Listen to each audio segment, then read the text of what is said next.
Je suis Bernadette Degré-Blanc, animatrice en langue, précisément la langue d'Ida, originaire de Yokobo. Je trouve que Yokobo, c'est un peuple très accueillant, qui se respecte, qui a beaucoup de valeurs. Leur origine, bon, mais moi, ce que j'aurais appris par mes parents est que nous sommes venus du Ghana.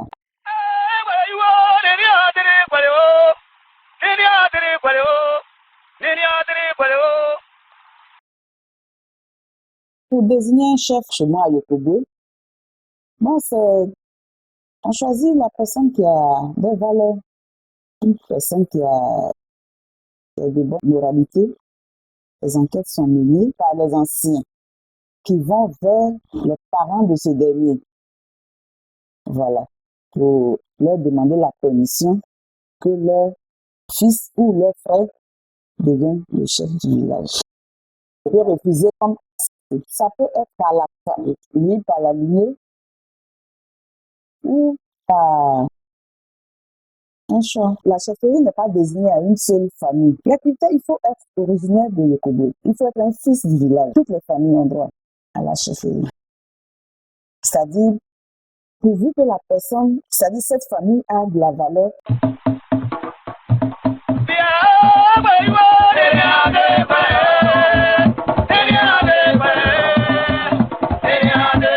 Le décès chez nous, à Yokobo, ne s'annonce pas brusquement comme ça. Quand il y a un décès, si par exemple quelqu'un perd son papa, on ne veut pas lui annoncer ça comme ça. On garde la nouvelle. Et d'abord, on demande aux gens autour de ne pas pleurer, ne pas faire savoir, ne pas que les gens prêtent attention.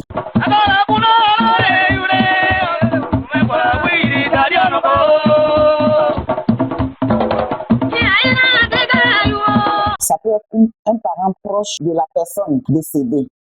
Ça peut être une tante comme un oncle. On trouve la personne sage. On trouve que la personne est bien placée pour annoncer la nouvelle.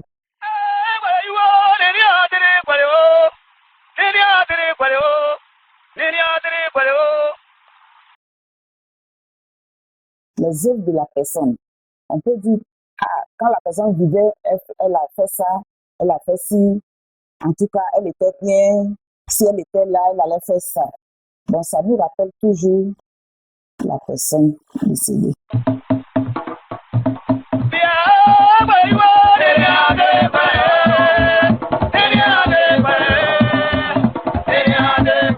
En pays d'Ida, précisément à Yokobo, quand un chef décède, il y a des émetteurs qui envoient la nouvelle un peu tout dans les villages, dans les cantons, pour annoncer, pour avertir les chefs. Ils avertissent tous les chefs que le chef du village est décédé. Pourquoi? C'est le canton parleur qui annonce le décès du chef aux villageois. Il parle à ceux qui entendent, qui comprennent le son du tam-tam de s'approcher. Et quand ceux-ci aussi viennent, ils ont une manière de communiquer avec les tapeurs. Quand ils entendent le tam-tam parler, ils savent qu'il y a un grand événement. Tout le monde prête attention. C'est pourquoi il est demandé à ceux qui entendent de s'approcher. Et maintenant, ça va partir de bouche à l'oreille. Et c'est les chefs maintenant, les différents chefs des autres villages qui vont venir se réunir en conseil et puis maintenant décider de la date des funérailles. Les funérailles d'un chef s'organisent par les chefs. Quand ils viennent, après, au cours de leur conseil, ils désignent le chef des funérailles. C'est-à-dire celui qui va coordonner les funérailles.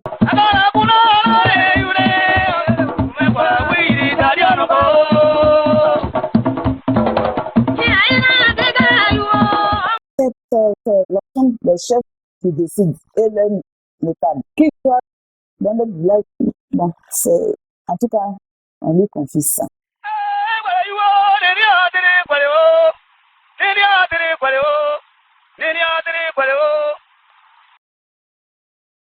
En collaboration avec la famille, parce que les chefs aussi peuvent approcher la famille pour leur demander s'ils veulent garder le corps pendant longtemps.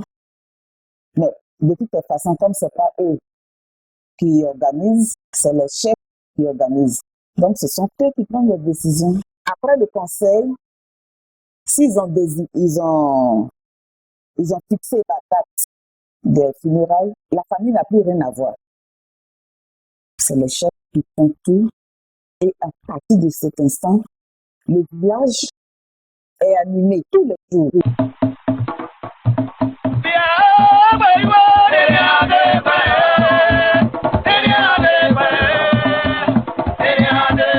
La particularité, c'est qu'il est exigé un bœuf pour les obsèques. À la veille des funérailles du chef, le bœuf est déjà lié quelque part dans la brousse. Les tam-tams parleurs se mettent en place et ils appellent le bœuf. La corde étant coupée, le bœuf même se dirige vers les tam-tams parleurs. Il marche jusqu'à il vient et puis il se met à genoux devant les tam-tams parleurs.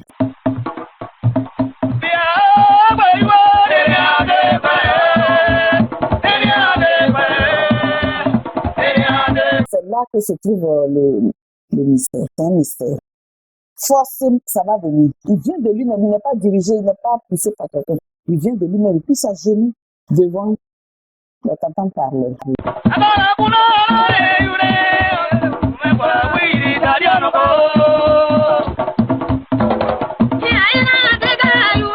C'est les organisateurs, les chefs, bien sûr. Du moment que les chefs sont alertés, ce sont eux qui prennent les choses en main. Actuellement, ça continue. Fait que si on se trouve le bœuf, on s'en va acheter puis on l'envoie. Même si c'est pour aller jusqu'à Korogo pour avoir le bœuf, il faut forcément le bœuf.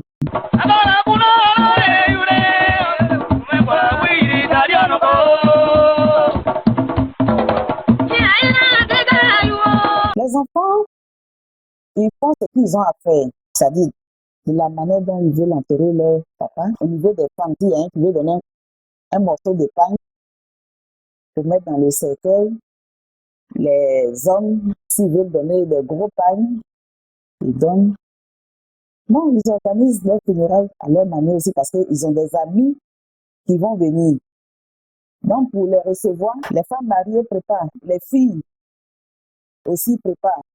Quand je dis les filles, bon, c'est les filles du défunt chef. Quand c'est le chef, on a dit que je vous ai dit qu'au moment où la chefferie, les différents chefs prennent l'organisation en main, ce sont eux qui font tout. Quand le bœuf est à genoux et qu'il est exécuté, on le partage à la veille. Le bœuf est partagé dans les différents quartiers du village.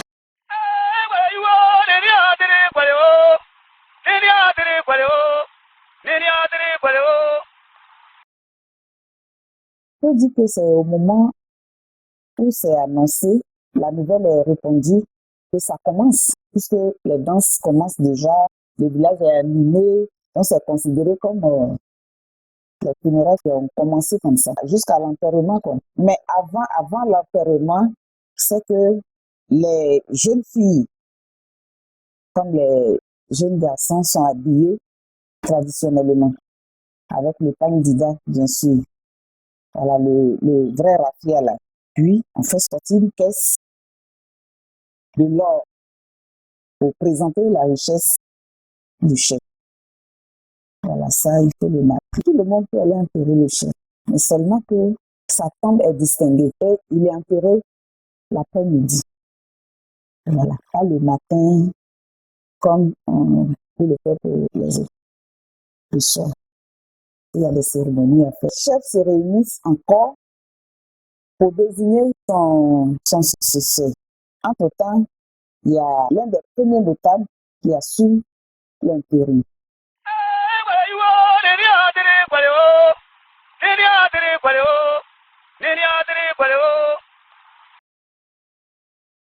Je ne sais pas grand-chose, mais je pense que c'est fait comme pour tout homme. Si la veuve doit faire 3 mois de veuvage, ou bien 1 an de veuvage, bon, c'est valable pour la femme du chef aussi, je pense bien. Moi, ce que je sais. Le premier enfant d'une famille qui meurt, il n'y a pas de funérailles à faire.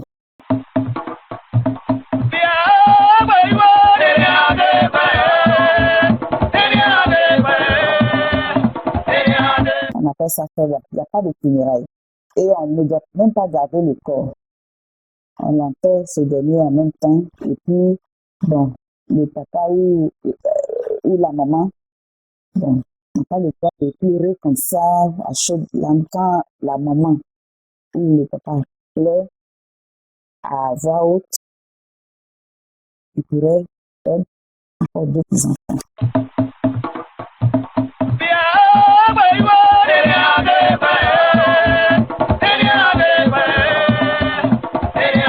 Quand un jeune perd son beau-père ou bien sa belle-mère, l'obligation est qu'il doit donner un gros pain qui est appelé kita. Ça manque pas.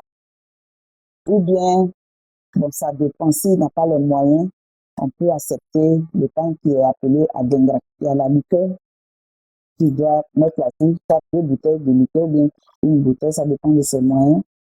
Et puis, il doit mettre une petite somme de 5 000, bien 10 000. Il n'est pas engagé. Mais, si il a les moyens et qu'il aime bien sa femme, qu'il veut aider, il n'y a pas de souci.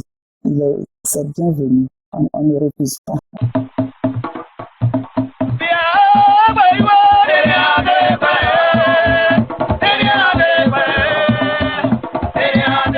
Ça, c'est difficile.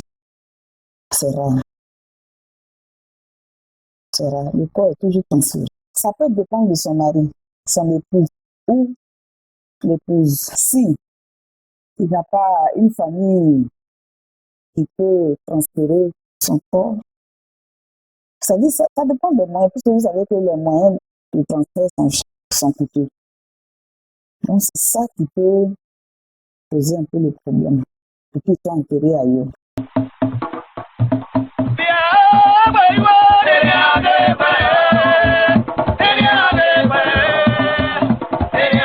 Condition, si tu aimes vraiment la femme que tu veux l'épouser, tu vas d'abord passer par frapper la porte aux parents.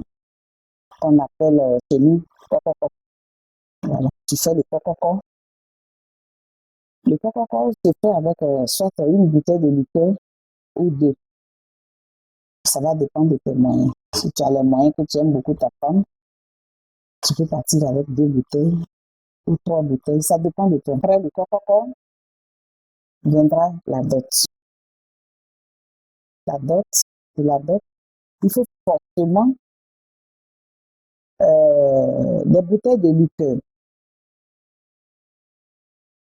Avant, c'était 2 ou 3. Mais maintenant, on va jusqu'à 7 bouteilles de liqueur. Il y a le vin, le casier de vin qui s'ajoute. Il y a le casier de bière qui s'ajoute et le casier de sucrerie. Il y a un pain, un gros pain kita. Il y a un pain wax, un complet de pain wax hollandais, un complet de pain wax Côte d'Ivoire, plus un foulard, 2 paquets de sel, une boîte de tabac, une machette, une lime, plus une somme symbolique de 5 000 ou 10 000.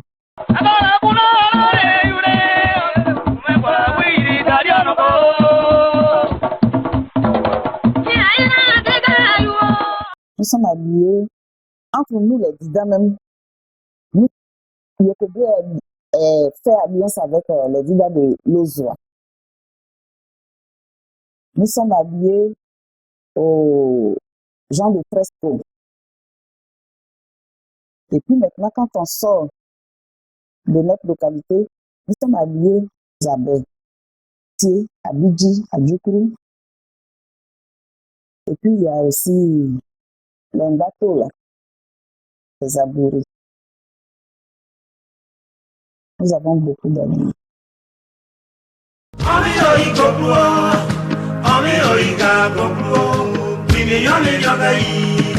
That's why I say, hello,